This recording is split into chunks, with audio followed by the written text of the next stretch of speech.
अवतल दर्पण में F बराबर r/2 को कैसे साबित करें। देखो ये क्लास 10 और क्लास 12 वाले बच्चे दोनों के लिए इंपॉर्टेंट है, क्योंकि दर्पण चैप्टर दोनों में पढ़ना है। तो दोनों बच्चों के लिए क्वेश्चन कई बार किया भी एग्जाम में कि आप F बराबर r/2 को साबित करें। इसको साबित करने के लिए कई बार एग्जाम में दिया, तो सिंपली मैं एकदम साबित कर दूंगा। सिंपली मतलब इतना आसान तरीका बताऊंगा ना साबित करने का कि छोटा बच्चा भी समझ जाएगा। इसलिए बाबू पहले ध्यान से देखेंगे वीडियो को शुरू तक बिना स्किप किए। सबसे पहले आपको एक अवतल दर्पण बनाना है। आप उत्तल दर्पण में भी कर सकते हैं, लेकिन मैं अवतल दर्पण में जैसे करूंगा वैसे ही उत्तल दर्पण में भी करना है, ठीक है ना। देखिए यहाँ पर देखो, जब किसी खोखले गोले का बाहरी सतह रंग देते हैं तो अवतल दर्पण, तो यहाँ पर अवतल दर्पण का नाम देते हैं बी से लेकर बी देश। मान लिया कि बी देश क्या एक अवतल दर्पण है, ठीक है ना। और ये जो रेखा खींचे है ना, ये रेखा क्या है, तो इसी को मुख्य अक्ष बोलते हैं। जहां पर काटा है दर्पण को उसको ध्रुव बोलते हैं, ठीक है ना। इसी ध्रुव से गोलीय दर्पण की दूरियां मापी जाती है, फोकस दूरी, वक्रता त्रिज्या सब मापने का काम करते हैं। अब एक चीज देखिएगा, इस मुख्य अक्ष के जैसे समानांतर किरणें लाते हैं, ये मुख्य अक्ष है, इसके समानांतर किरणें गुजारेंगे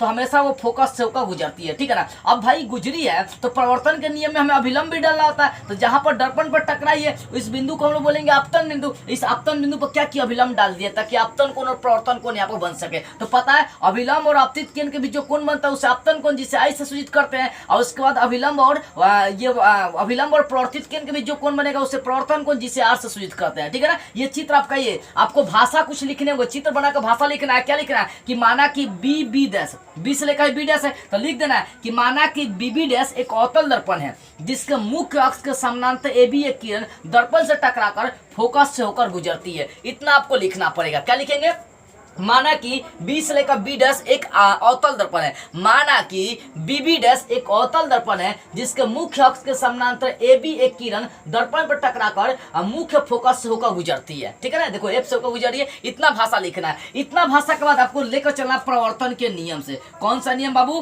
प्रवर्तन का नियम से। तो प्रकाश के प्रवर्तन का दूसरा नियम आप याद कर सकते हैं। प्रकाश के प्रवर्तन का दूसरा नियम क्या कहते हैं, सही बच्चे याद करिए, परावर्तन, प्रवर्तन के नियम से। तो प्रकाश के प्रवर्तन का दूसरा नियम कहता है कि आपतन कोण प्रवर्तन कोण के बराबर होता है। इसका मतलब आई बराबर जाएगा किसके, आर के। तो आई को आई नहीं लिखेंगे, आई कौन सा कोण है, ए बी और सी। यहाँ पर लिख सकते हैं कोण ए बी सी बराबर होगा किसके, इसके। तो इसको ले जाएंगे, इसको सजाएंगे सी बी एफ। तो कौन सी बी एफ, यानी हई जो आपतन कोण है ये बराबर हो गया किसके, प्रवर्तन कोण के। क्योंकि प्रवर्तन का नियम कहता है कि आपतन कोण है प्रवर्तन कोण के बराबर। तो आई बराबर आर, जिसको लिख दिया कोण ए बी सी, अब बराबर हो गया कोण सी बी एफ। क्या हो गया, कोण सी बी एफ। इतना हो गया। अब आगे चलते हैं, जरा सा इसको आगे बढ़ा रहे हैं, ठीक है। अब चलिए किंतु एकांतर कोण का प्रयोग करते हैं। एकांतर कोण का कोना कोण ही बराबर होगा एकांतर कोण से। किंतु एकांतर कोण से अगर आप ध्यान से देखिए तो हई वाला जौन कोण है इस कोण के बराबर होगा कि नहीं होगा।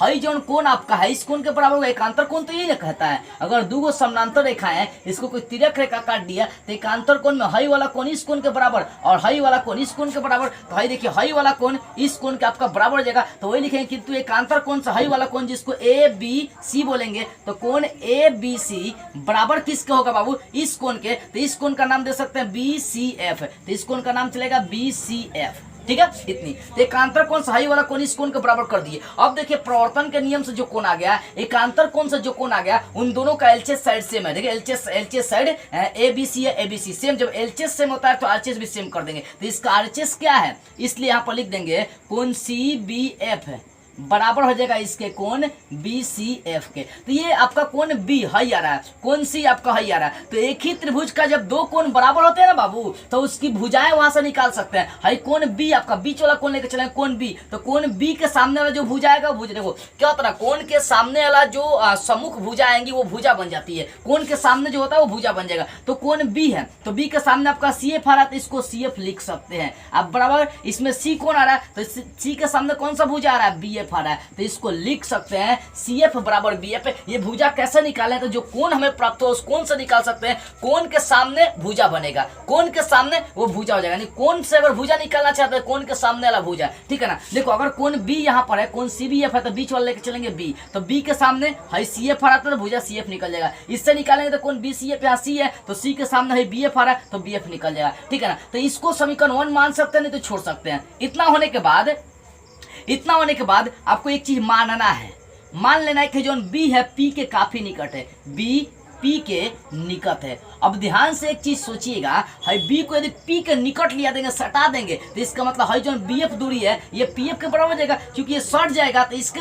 दूरी में कोई अंतर ही नहीं बनेगा। इसको लिख सकते हैं आप बी एफ बराबर पी एफ भी लिख सकते हैं, और नहीं तो आप ऐसे लिख सकते हैं पी एफ बराबर बी एफ लिख सकते हैं। क्या लिख सकते हैं? पी एफ बराबर बी एफ भी आप इसको लिख सकते हैं, इसको समीकरण 2 लिख सकते हैं। बाबू मेरे कहने का सीधा सा मतलब समझो कि बी को किसके निकट? पी के निकट मान लिए, बी को किसके निकट? पी के निकट मान लिए, तो इसका मतलब बी एफ बराबर हो जाएगा पी एफ का, चाहे पी एफ बराबर हो जाएगा किसके? बी एफ के। यही कर लिया। अब समीकरण 1 और समीकरण 2 पर फोकस करिए।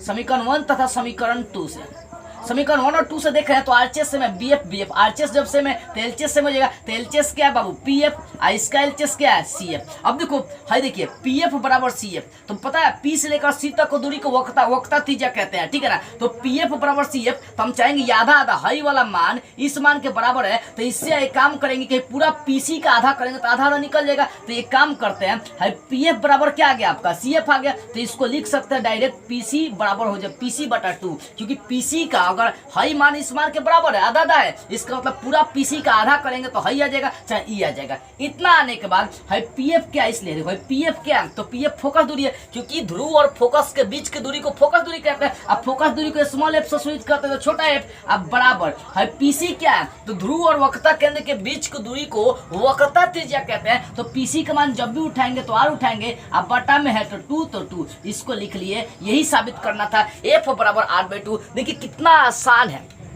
कितना आसान है, कितना नॉर्मल है, ठीक है ना। ये एफ बराबर आर बाई 2, कुछ नहीं किए हैं। देखो क्या किए हैं, सबसे पहले प्रवर्तन का नियम अप्लाई किए, तो हाई वाला कोण इस कोण के बराबर कर दिए, कोण प्राप्त हो गया। उसके बाद एकांतर कोण का प्रयोग करके हाई वाला कोण इस कोण के बराबर कर लिए। अब देख रहे हैं कि जो दोनों कोण आ गया, इनका एलएचएस साइड सेम था, एबीसी एबीसी, तो आरएचएस सेम कर दिया। जब आरएचएस आ गया तो आरएचएस में हाई वाला कोण आ गया, दोनों कोण से देखिए 2 को भुजा निकाल लिए, उसको समीकरण 1 मान लिए। अब मैं देख रहा था, अब इतना करने के बाद हमने बी को पी के नजदीक मान लिया। जब बी को पी के नजदीक मान लिया तो जो भुजा बीएफ है ये पीएफ के बराबर हो जाएगा, तो ये ले लिया। और दोनों समीकरण को दिखाते इनका आरएचएस सेम था, तो एलएचएस सेम कर दिए, तो एलएचएस आ गया पीएफ बराबर सीएफ, ठीक है ना। तो ये पीएफ सीएफ का आधा आधा है, तो पूरा का भी आधा करेंगे, पूरा का 2 टुकड़ा करेंगे तो आधा निकल जाएगा। तो पूरा पीएफ बराबर सीएफ है, तो पूरा पीसी का आधा कर दिया, तो पीसी बाई 2। देखो पीएफ क्या है? तो फोकस दूरी है, फोकस दूरी है तो एफ ले लेंगे। अब पीसी क्या है? तो वक्रता त्रिज्या आर, उसके बाद वक्रता त्रिज्या 8 बटा में 2 है, तो 2 कर दिए। अब इसको आप चाहेंगे तो इस रूप से भी लिख सकते हैं, 2 को इधर ला देंगे